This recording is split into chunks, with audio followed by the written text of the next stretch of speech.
감사를 드립니다. 성경을 읽어보면 이름이 그 사람의 삶이나 인간 됨됨이와 깊은 연관이 있는 경우를 종종 보게 됩니다. 당장 이사야 43장 1절에 나오는 야곱이라는 이름을 그 예로 들 수 있습니다. 야곱이라는 이름에는 발꿈치를 잡다, 또 뒤를 잇다, 대체되다 라는 뜻이 담겨져 있습니다. 쌍둥이 형인 에서의 발꿈치를 잡고 야곱이 태어났던 관계로 이런 이름이 붙여졌다, 그렇게 성경은 설명하고 있습니다. 그런데 야곱이 형 에서를 몇 차례 속이는 일이 발생하면서 에서는 자기 동생 야곱의 이름의 뜻을 속이는 자로 해석해 버립니다. 성경에 소개되어 있는 야곱의 삶을 관찰해 보더라도 잔꾀를 부리는 모습이 여러 차례 목격됩니다. 실상이 이렇다 보니 야곱이라는 이름이 우리의 뇌리에 다소 부정적인 이미지로 각인되고 있는 것 부인할 수 없는 사실입니다. 우리 이사야 1장 4절을 한번 찾아보실까요? 이사야 1장 4절입니다. 제가 읽겠습니다. 슬프다 범죄한 나라요, 허물진 백성이요, 행악의 종자요, 행위가 부패한 자식이로다. 그들이 여호와를 버리며 이스라엘의 거룩하신 이를 만홀히 여겨 멀리하고 물러갔도다. 범죄한 나라, 허물진 백성, 행악의 종자, 행위가 부패한 자식, 이게 야곱의 후손인 이스라엘의 진면목이라는 것입니다. 그런데 오늘 본문에서 우리가 눈여겨보아야 할 사실이 하나 있습니다. 그것은 바로 하나님께서 이스라엘 백성들을 부르시면서 앞서 말씀드린 온갖 부정적인 이미지를 다 담고 있는 야곱이라고 하는 이 이름을 그대로 부르고 계신다는 사실입니다. 이사야 43장 1절 말씀을 제가 다시 읽겠습니다. 야곱아, 너를 창조하신 여호와께서 지금 말씀하시느니라. 이스라엘아, 너를 지으신 이가 말씀하시느니라. 너는 두려워하지 말라. 내가 너를 구속하였고 내가 너를 지명하여 불렀나니 너는 내 것이라. 이사야서를 읽어보면요, 39장까지는 그 분위기가 아주 어둡습니다. 그도 그럴 것이 남유다의 패망과 관련된 그런 사실을 예고하는 내용이 줄을 이루고 있기 때문입니다. 이런 내용 탓에 야곱이라는 이름은 결국 우리에게 부정적인 이미지로 다가올 수밖에 없습니다. 심지어 1장 10절에서는 소돔의 관원들, 고모라의 백성들과 야곱을 동일시하고 있습니다. 소돔과 고모라 어떤 도시입니까? 죄악이 차고 넘쳤을 뿐만 아니라 그 도성의 수많은 사람들 중에 하나님 보시기에 의로운 사람 10명을 찾았지만 찾지 못함으로 말미암아 결국 하나님께로부터 유황불 심판을 받아 멸망했던 도시들 아닙니까? 소돔이라는 지명에서 유래한 영어 단어가 소돔이입니다. 이 단어는 남색, 수간과도 같은 입에 담기도 민망한 비정상적인 성행위를 통칭합니다. 하나님께서 야곱의 후산 곧 남유다가 범했던 영적인 간음을 이렇게 질타하시면서 그에 대한 징벌로 하나님을 전혀 알지도 믿지도 않는 이방 민족에게 이스라엘이 패망하여 포로가 되어 끌려가게 될 것을 예고하고 계시는 것입니다. 그런데 이사야 40장부터는 그 분위기가 완전히 반전됩니다. 이런 까닭에 일부 학자들은 이 이사야 40장 이후부터는 이사야가 직접 쓴 글이 아니고 바벨론 포로 시절 하나님의 계시를 받은 누군가가 이 부분을 기록해서 이스라엘 백성들이 다 알고 있고 존경하는 그 이사야의 글에 자기의 글을 덧붙였을 것이다. 그래서 이것은 제2의 이사야서다, 그렇게 주장을 펴기도 합니다.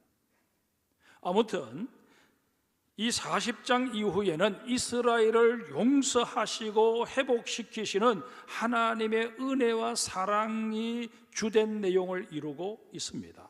오늘 우리가 읽은 43장도 동일합니다. 하나님께서는 오랜 포로 생활로 인해 선민으로서의 정체성은 물론이고 언젠가는 우리 이스라엘을 다시 재건할 수 있을 것이다 라는 희망마저도 다 잃어버린 남유다 백성들에게 내가 너를 구속하였고 내가 너를 지명하여 불렀나니 너는 내 것이라 말씀하신다는 것입니다. 바벨론의 이스라엘에 대한 압제는 여전합니다. 그런 바벨론에게 대항해서 독립을 쟁취하려면 힘을 모아야 하는데 구심점이 될 만한 걸출한 인물이 보이지를 않습니다. 설상가상으로 하나님마저도 자신들을 잊으셨다라는 그런 절망감이 유다 민족 사이에 팽배해지면서 그 시림의 골은 더 깊어지고 있었습니다. 그런데 하나님께서 이런 남유다 백성들의 마음 상태를 꿰뚫어 보시기라도 하신 듯이 이렇게 말씀하십니다. 본문 14절을 보십시다. 너희의 구속자요 이스라엘의 거룩한 이 여호와가 말하노라. 너희를 위하여 내가 바벨론 사람을 보내어 모든 갈대아 사람에게 자기들이 연락하던 배를 타고 도망하여 내려가게 하리라. 나는 여호와 너희의 거룩한 이요 이스라엘의 창조자요 너희의 왕이니라. 무슨 말씀입니까? 한마디로 요약하면 하나님께서는 여전히 이스라엘 백성들을 잊지 않고 계신다는 것입니다. 하나님께서 이스라엘 백성들을 잊지 못하시는 이유가 무엇일까요? 하나님께서 이스라엘 백성들을 지으셨고 그들을 택하셨기 때문입니다. 그러기에 이사야 49장 14절 이하에 보면 이스라엘 백성들이 절망감에 사로잡혀 여호와께서 우리를 버리셨고 여호와께서 우리를 잊으셨다 그렇게 말하며 낙심하고 있을 때 하나님께서는 나는 단 한 번도 너희를 잊어본 적이 없다 그렇게 말씀하십니다. 여호와의 말씀을 우리 한번 들어보십시다. 여인이 어찌 그 젖 먹는 자식을 잊겠으며 자기 태에서 난 아들을 긍휼히 여기지 않겠느냐. 그들은 혹시 잊을지라도 나는 너를 잊지 아니할 것이라. 하나님께서는 이런 끊으려야 끊을 수 없는 사랑으로 이스라엘을 다시 구해내시겠다고 말씀하십니다. 이사야 43장 3절을 보십시다. 대저 나는 여호와 내 하나님이요 이스라엘의 거룩한 이요 내 구원자임이라. 내가 애굽을 너의 속량물로 구스와 스바를 너를 대신하여 주었노라. 하나님께서는 이스라엘을 그 바벨론의 소나기에서 다시 구해내시고자 주변 나라인 애굽과 구스와 스바를 바사 왕국에 붙이십니다. 막강한 바벨론 제국에 대항할 수 있도록 바사 왕국의 몸집을 이렇게 키워주신 것입니다. 여기서 구스는 오늘날의 에티오피아에 해당이 되고 스바는 나일강 사이에 있는 메로 지방을 지칭합니다. 그런데 이들 모두 그 당시 애굽의 속국들이었기 때문에 바사 왕국이 애굽을 정복하게 됨에 따라 자연스레 병합이 된 나라들이다 그렇게 보면 됩니다. 그런데 하나님께서는 이러한 일어날 일들을 이스라엘을 남유다를 구원하시기 위해서 대신 송장물로 주었다 그렇게 말씀하고 계신다는 것입니다. 하나님께서는 70년간 포로 생활을 하면서 자포자기 상태에 빠져버린 이스라엘을 구해내시고자 바사 왕국을 강하게 하십니다. 그리고는 어떻게 하십니까? 14절에 이르신 대로 갈대아 사람들, 곧 바벨론 백성들이 이 바사와의 전쟁에서 혼비백산하여 도망치게 만드십니다. 당시 남부 메소포타미아 지방의 맹주로서 막강한 군사력을 과시하던 바벨론을 신흥 제국인 바사가 물리친다는 것, 그 누구도 상상할 수 없었던 일이었습니다. 오죽했으면 이사야 선지자가 이 사건을 언급하면서 너희는 이전 일을 기억하지 말며 옛날 일을 생각하지 말라고 했겠습니까? 여기서 말하고 있는 이전 일이나 옛날 일은 이스라엘 백성들이 애굽에서 나올 당시 홍해가 갈라졌던 일을 말합니다. 멀쩡하던 홍해가 갈라지고 마른 땅 같은 길이 나타남으로 말미암아 이스라엘 백성들이 그냥 대로를 지나가듯 그 홍해를 가로질러 건넜던 그 일이 어디 보통 일입니까? 그야말로 자연 현상을 완전히 거스르는 기상천외한 일이 벌어지게 된 것입니다. 그런데 하나님께서는 이스라엘 백성들이 실제로 경험했던, 그리고 조상 대대로 그 엄청난 일을 구전으로 계속해서 전해 듣고 있는 이 이스라엘 백성들에게 이제 그 홍해의 사건은 잊어버려도 좋을 만큼 내가 새로운 큰 일을 너에게 행하겠다 말씀하고 계시는 것입니다. 그 큰 일이 바로 이스라엘이 바벨론에서 포로 상태에서 해방되는 사건입니다. 이스라엘은 바벨론에서의 포로 생활을 청산하기 위해 무장 봉기를 한 적이 없습니다. 우리나라처럼 독립을 위한 만세 운동을 벌인 적도 없습니다. 심지어 지도자리에 나서서 바벨론 왕과 그 어떤 정치적인 협상을 벌인 적도 단 한 번도 없었습니다. 그들은 그저 패배의식에 사로잡혀서 이제 우리는 끝났다, 그렇게 절망하고 있었을 뿐입니다. 그러하건만 하나님께서는 그 이스라엘 백성들을 위해서 친히 새 일을 행하시겠다고 약속하고 계시는 것입니다. 그러시면서 그 새 일은 광야의 길을, 사막의 강을 내는 일만큼이나 엄청난 사건이 될 것이라고 말씀하십니다. 한번 생각해 보십시오. 끊임없이 모래바람이 불어 하루가 멀다 하고 그 지형을 바꾸어 놓는 광야의 길을 낸다는 것, 어려운 정도가 아니라 아예 불가능한 일이라고 보아야 할 것입니다. 어렵게 길을 내어 놓아도 모래바람에 뒤덮여 인해 사라져버리기 일쑤입니다. 이런 까닭에 나태주라고 하는 시인은 직접 사막에 가서 이런저런 경험을 하면서 사막 여우라는 자신의 시를 쓴 바 있습니다. 거기에서 이렇게 노래합니다. 어제 저녁까지 있었던 길이 아침에 보니 사라지고 없었다. 아니 조금 전까지만 해도 보이던 길이 지워져 버리고 없었다. 어젯밤 칼날같이 푸르던 달빛이 지상의 모든 길을 데려간 것일까? 눈부신 아침 햇빛이 지워버린 것일까? 시인이 노래하고 있는 대로 사막은 정말 변화무쌍한 곳입니다. 이런 사막에 길을 내고 강을 낸다는 것 거의 불가능한 일입니다. 그러하건만 하나님께서는 그 불가능한 일을 행하시겠다는 것입니다.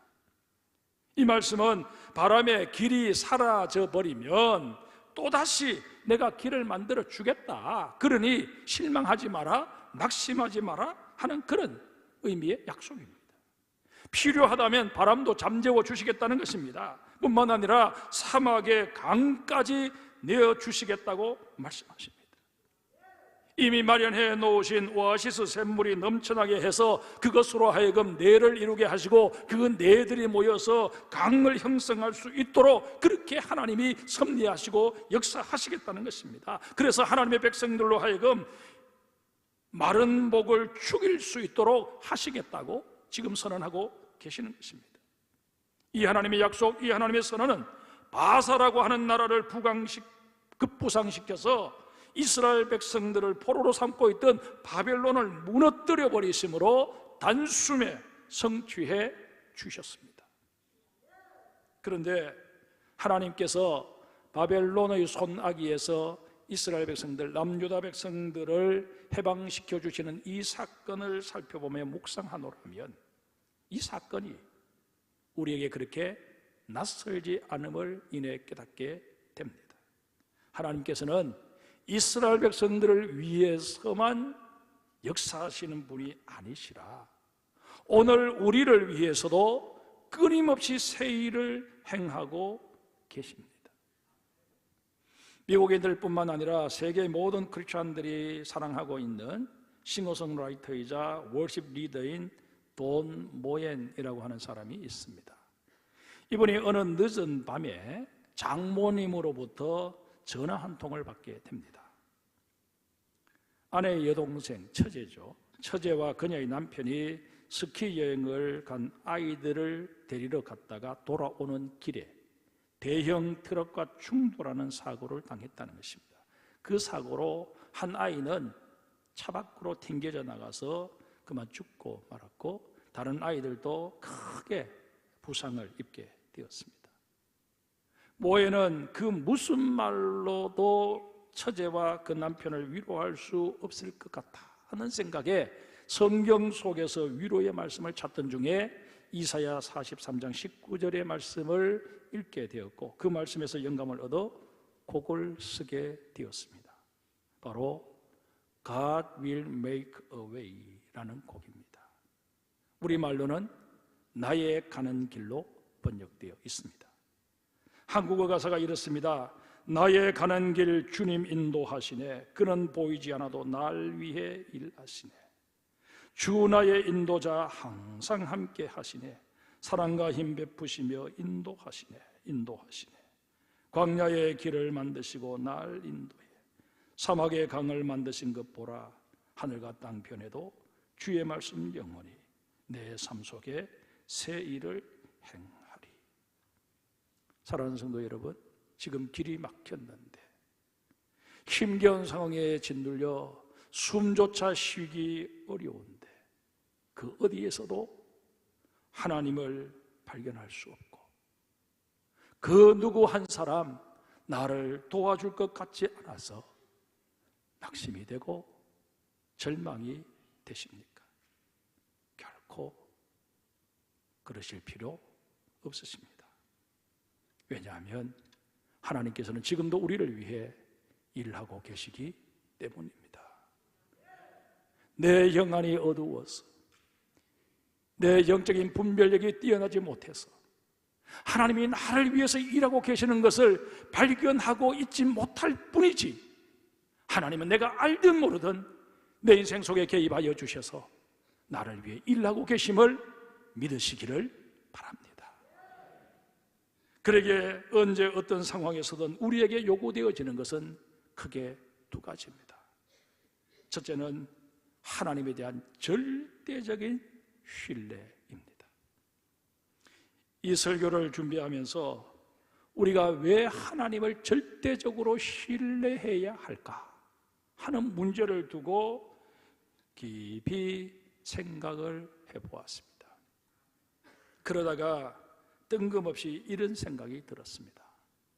내가 잘 알고 있는 누군가가 신장 이식을 필요로 하는데 마침 제 두 아들 가운데 한 아이가 신장 기증에 적합한 상태라면 그리고 그 아이도 자신의 신장을 내어주겠다고 그렇게 말한다면 부모인 내가 그 아이에게 그렇게 하라고 쉽게 말할 수 있을까?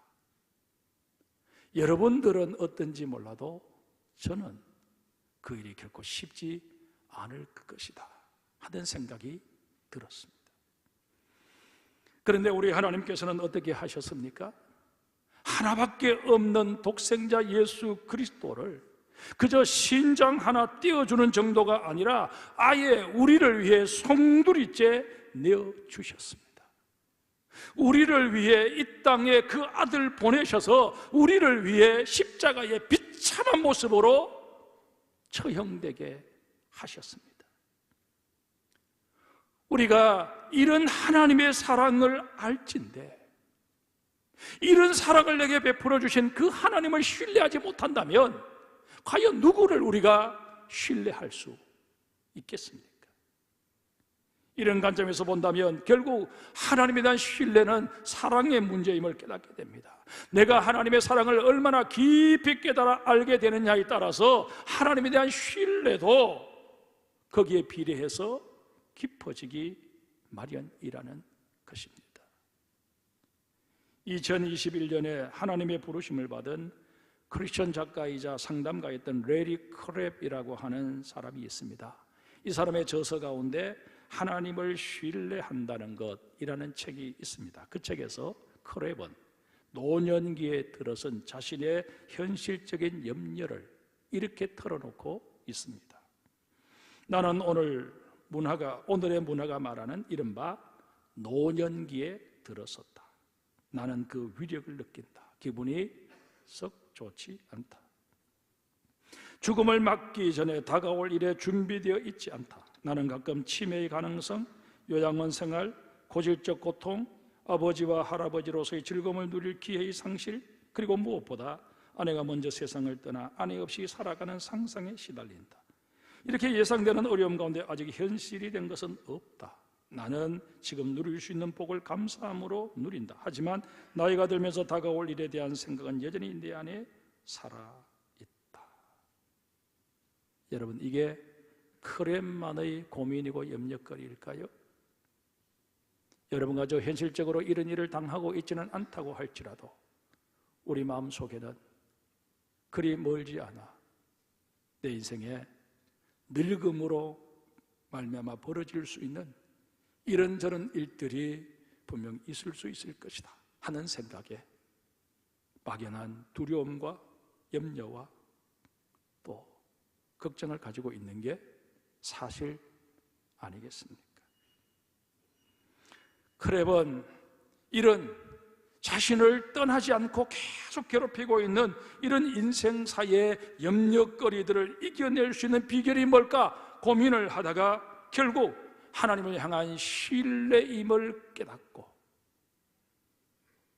그런 고뇌 속에서 마침내 하나님을 발견한 하박국 선지자를 우리에게 소개합니다. 하박국 선지자, 자신의 눈앞에 이해할 수 없는 그런 일들이 계속 펼쳐지게 되자 하나님을 향하여 어찌하여 이런 일을 목격하게 하십니까? 어찌하여 이런 일이 일어나게 하십니까? 어찌하여 더 악한 민족으로 하여금 하나님의 선민을 심판하게 하십니까? 이게 있을 수 있는 일입니까? 그렇게 하나님을 향하여 불평과 원망을 터뜨리다가 깊은 고뇌 속에서 결국 합하여 선을 이루시는 하나님을 발견하고 그분 앞에 이렇게 고백하기에 이릅니다. 비록 무화과 나무가 무성하지 못하며 포도나무에 열매가 없으며 감람나무에 소출이 없으며 밭에 먹을 것이 없으며 우리의 양이 없으며 외양간에 소가 없을지라도 나는 여호와로 말미암아 즐거워하며 나의 구원의 하나님으로 말미암아 기뻐하리로다. 현실적으로 내가 원하는 것 하나도 이루어진 것이 없다는 것입니다. 그러나 내 인생의 주인 되시고 만왕의 왕 되시는 그 하나님으로 말미암아 나는 기뻐할 수밖에 없다. 이게 하박국이 내린 결론입니다. 사랑하는 성도 여러분, 우리도 이 하박국의 고백처럼 정말 참된 평안은 어떤 삶의 여건이나 환경에 의해 좌우되는 것이 아니라 하나님을 향한 절대적인 신뢰 속에서 내가 얻을 수 있는 것임을 다시 한번 깊이 깨닫고 하나님 향해 우리의 시선을 고정하는 우리 모두가 되어야 할 것입니다. 하나님에 대한 절대적인 신뢰에 이어 두 번째로 우리에게 요구되어지는 것은 바로 찬송입니다. 본문 21절에 보면 하나님께서 이렇게 말씀하십니다. 이 백성은 내가 나를 위하여 지었나니 나를 찬송하게 하려 함이라. 성경을 읽어보면 하나님께서 천지를 지을 그 당시에도 찬송이 있었고, 이제 장차 세상 끝날에도 찬송이 있을 것이라고 밝히고 있습니다. 정말 그런지 우리 한번 보실까요? 시편 19편에 보면 다윗이 이렇게 노래합니다. 하늘이 하나님의 영광을 선포하고 궁창이 그의 손으로 하신 일을 나타내는 도다. 다윗은 하늘을 바라보며 저 하늘이 처음 지어졌을 때, 하늘이 처음 열렸을 그때에도 저 하늘은 하나님의 영광을 드러내었다, 그렇게 깨달은 것입니다. 그리고 요한계시록 19장에서는 어린 양의 혼인잔치를 소개하면서 하나님의 종들 곧 그를 경외하는 너희들아, 작은 자나 큰 자나 다 우리 하나님께 찬송하라, 그렇게 명하면서 천사들, 성도들, 그리고 신구에게 모든 교회를 대표하는 24장로들이 아멘 할렐루야로 화답하고 있는 장면이 소개되어 있습니다. 우리 주 예수 그리스도 언젠가는 이 땅의 심판주로 다시 오실 것입니다. 최후 승리를 그분이 거두실 것입니다. 그때 살아있는 모든 피조물들은 다 우리 주 예수 그리스도의 찬양으로 영광을 돌려야 함을 이렇게 묘사하고 있는 것입니다. 이처럼 찬양은 하나님을 경배하고 주님께 영광을 돌림에 있어 알파와 오메가요, 처음과 끝이 되는 것입니다. 그러기에 우리 역시 하나님께서 나에게 새날을 주실 때마다 하루를 시작하는 그 순간 우리의 입에서는 하나님을 향한 찬양이 있어야 할 것이고, 하루를 마감하는 시간에도 주님 앞에 찬양으로 나의 모든 하루를 마무리할 수 있는 여러분과 제가 되어야 할 것입니다. 말씀을 맺습니다. 이번 사순절은 코로나 오미크론으로 인해 어수선하게 보낼 수밖에 없는 것이 현실입니다. 등교를 하고 있는 우리 자녀들, 혹 학교 가서 코로나에 노출되지는 않을까 부모로서 노심초사할 수밖에 없는 것이 지금 오늘의 형편입니다. 게다가 기존의 오미크론보다 감염률이 1.5배나 더 빠르다는 스텔스 오미크론이 유입되면서 우리의 불안감은 점점 더 커지고 있는 것도 부인할 수 없는 사실입니다. 이런 때에 하나님께서는 이사야의 말씀을 통해 우리에게 새 일을 행해 주겠다고 분명히 약속하십니다. 이 새 일은 광야에 길을 내는 것만큼이나 사막에 강을 내는 일만큼이나 엄청난 것이라고 그렇게 밝히면서 우리에게 하나님을 절대적으로 신뢰할 뿐만 아니라 그 하나님을 향하여 너희의 입을 열어 찬송하라고 명하고 계십니다. 시편 91편 14절 이하에 하나님 분명히 말씀하십니다. 그가 나를 사랑한 즉 내가 그를 건지리라. 그가 내 이름을 안 즉 내가 그를 높이리라. 그가 내게 간구하리니 내가 그에게 응답하리라. 그들이 환난 당한 때에 내가 그와 함께하여 그를 건지고 영화롭게 하리라. 이 말씀에 아멘 하며 내 평생 사는 동안 주 찬양하리 고백하고 서원하는 우리 장성의 모든 성도들 되시기